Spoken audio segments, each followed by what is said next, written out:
many people told me that they had not seen such an heinous crime in the last 25 or 30 years.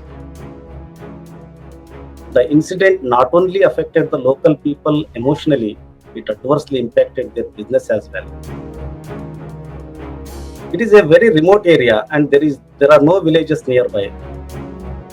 If the homestays and resorts are registered, the government can better monitor their functioning in a better way. On March 6th, a group of 5 people, 3 men and 2 women, including the owner of a homestay, went stargazing in Koppal district. This is near the UNESCO World Heritage Site of Hampi. What followed was a brutal case of alleged gang rape and physical assault on the men. While one of the 3 men died, the 2 women were allegedly gang raped. Our reporter, Kumar Buradikatti, visited the scene of the crime and spoke to the locals and officials there. Today, we will discuss how this crime affected the locals, what is the state of the place now, and the safety of tourists in general. Kumar sir, over to you now. So, you visited the scene of the crime, you visited that spot. So, what are your observations and how are the locals there affected? First of all, I thank you for inviting me to this conversation. Yeah, I recently visited Hampi in Vijayanagara district and the surrounding areas in Koppal district, such as Anegundi, Basapura, Sanapura, Hanumanahalli, Anjanahalli, and other villages where the most of the resorts and homestays are situated. These places are on the north bank of Tungabhadra River and south bank of Tungabhadra River. You can see all the UNESCO World Heritage Site of Hampi. All the monuments are there on the south bank. Tungabhadra River, which serves as a border between Koppal and Vijayanagara districts, separates the monuments from the homestay and resorts. During my visit, I interacted with many people like resort owners, homestay operators, taxi drivers, auto drivers, shopkeepers, local residents, and roadside vendors. I also talked to a few foreign tourists from Israel and some European countries. During my interaction, I found that the people were still in shock because Hampi environment was considered to be a very safe place for tourists. You will find foreign tourists moving freely on the streets even at late nights. Solo travelers from different parts of the country and even from other countries take scooters and bicycles on rent and move freely in and around Hampi without any fear. Gang raping 2 women and killing another tourist is something that was unheard of in Hampi.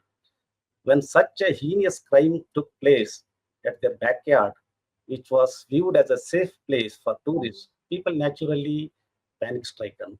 They were still in a shock when I visited the place. I think it takes some time to get back to normalcy.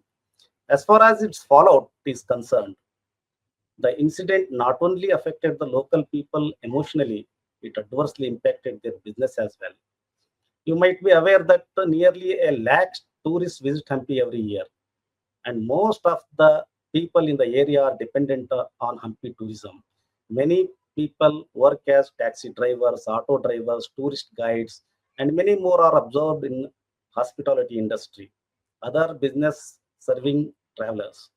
Hundreds of people converted their homes into homestays to offer accommodations to the tourists. Sir, so your reports say that the locals claim that in 25 years such a heinous crime had not occurred in that area, and also the victim, who is also the owner of the homestay, she claims that the space was not as deserted as everyone is claiming it to be, and she also asks, why shouldn't I take my guests to such spots?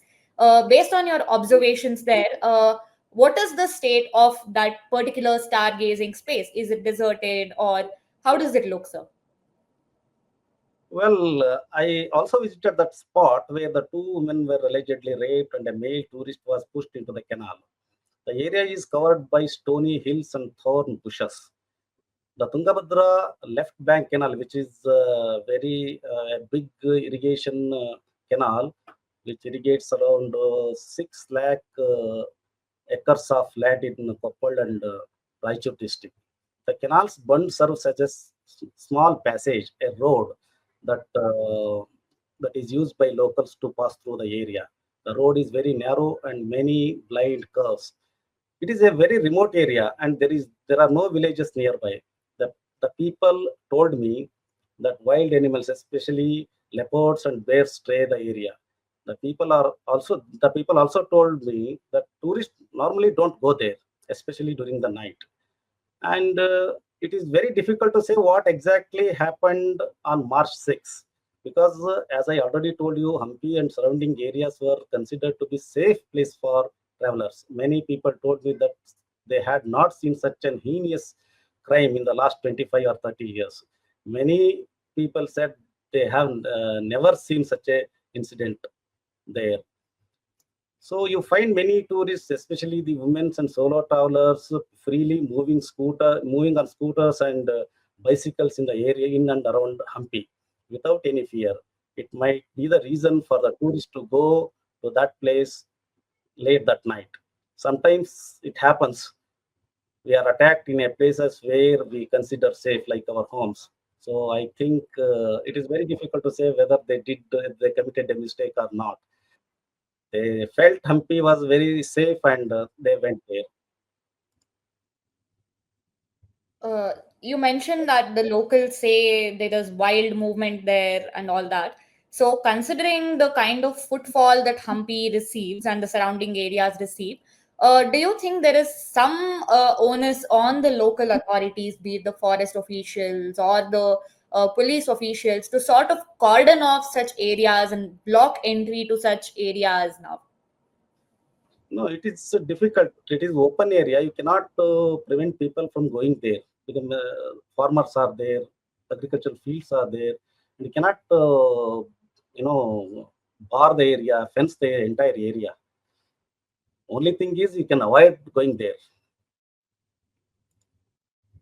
Whenever we talk about the safety of tourists in general across Karnataka in the tourist destinations, there is also this discussion about homestays and resorts and their legalities, illegalities, because oftentimes many such establishments might not have proper licenses, or they might be violating some rules. In this case, was the homestay, like, did the homestay have all appropriate licenses? And also, in general, how is this situation in and around Hampi? Is there a problem of illegal homestays or resorts there? And what are the authorities doing to address this, sir? See, illegal resort issue was there. It was an issue 4 years ago. There is an islet called Virupapur Gatti, which is created by Tungabhadra River, where many illegal resorts were operating. Local communities raised serious concerns about them, the alcohol and drug abuse in those resorts. Later, the Supreme Court also issued an order to remove the illegal structures. Following the order, Hampi World Heritage Management Authority and local administration demolished all the resorts in the islet in 2020. Now, most of the resorts are legally operating. As for homestays, it is still an issue. As I told you, many local residents have converted their homes into homestays. They offer accommodation for paying guests. It is a means of livelihood for them. Yes, homestays are not registered. In fact, there was no clarity on the registration of homestays till now. Now, there are some guidelines from the government and notification from Urban Development Ministry. In one of the notifications issued by Urban Development Department, it is said that homestays should be considered as non-commercial activity to collect water charges and property taxes. Now there is some clarity, and the process of registering homestays is underway. In my opinion, crime and the registration of homestays are entirely two different issues, and we need to look into them separately. We cannot attribute the crime to the non-registration of homestay. Let us assume if the homestay in question, where the four guests were, staying, if that was registered, would it avoid the attack? The attackers did not know whether their victims stayed at a registered homestay or non-registered homestay or five-star hotel or legally operating resort. That is the that is immaterial for them. They wanted to attack and they did it, irrespective of where the visitors came from.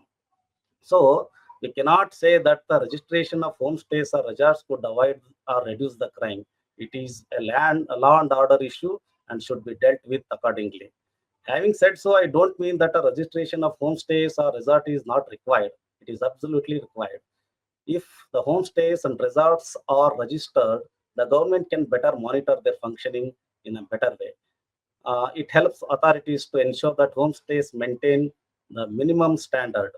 It helps authorities to ensure that better facilities are provided, such as spacious rooms, proper ventilation, cleanliness of premises, and so on. It also helps authorities to get an idea about the number of tourists visited the place. To put it in short, the registration of homestays and resorts is absolutely required, but non registration of them is not a cause for crime, at least in the case of the alleged rape and murder in Hampi. Many tourist destinations in Karnataka, especially Hampi, like you said, and Gokarna, all these attract a lot of solo travelers, backpackers, and this also includes women.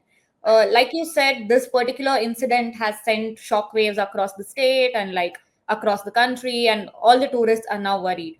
Last week, the Home Department also issued some guidelines and said, before visiting such places, the local authorities should be alerted and all these things. So now, what more can be done to sort of restore this trust among tourists to come to these places again and visit these places again? What can be done, sir? What are the suggestions or the locals also have there? Yes, Hampi is one of the most preferred tourist destination in the state, maybe in the country also, that see lot of solo travelers, including women, because it was considered to be safe place. Such number of people are arriving there. Yet such an unfortunate incident happened. It took the locals and tourists surprise. The authorities need to take some concrete and visible steps to restore the confidence of the people. One thing that comes to my mind is increasing police presence. There should be a dedicated police team for catering the policing needs of the tourists. The team should be multilingual and patrol the area round the clock, especially in the areas where tourists take up different recreational activities. The authorities should establish rapid response team to address emergencies promptly. Second thing is that the authorities should use mobile apps or SMS services to send real-time safety alerts to tourists about the areas to be avoided and potential risks. Toll-free helplines should be established for tourists. The operators often use these helplines to contact the authorities, and the operators of the helplines should have the abilities to communicate in multilingual responses.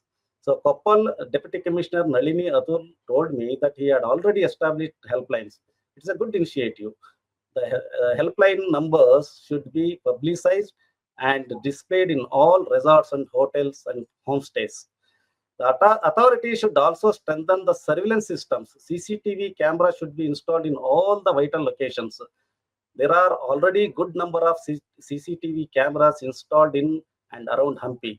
It is because of them only Koppal police could nab all the three culprits within 72 hours. The authorities should also ensure that local transport systems such as taxis, auto rickshaws are registered and GPS enabled so that they can reach the tourist in need well in time. Awareness and education play crucial role in ensuring the safety of tourists. Distributing leaflet, digital guides, and safety tips, emergency contacts among tourists upon their arrival could also help. Local community engagement is also an important aspect that cannot be ignored. Local people should be sensitized about the importance of tourism and the need to ensure a safe environment for visitors. The authorities should also encourage women taxi drivers, women tourist guides with whom the visitors feel comfortable. particularly the women visitors. Ensuring strict enforcement laws against the harassment, theft, and other crimes targeting tourists is also important. Fast track courts should be established to handle the cases involving the tourists and ensure swift action.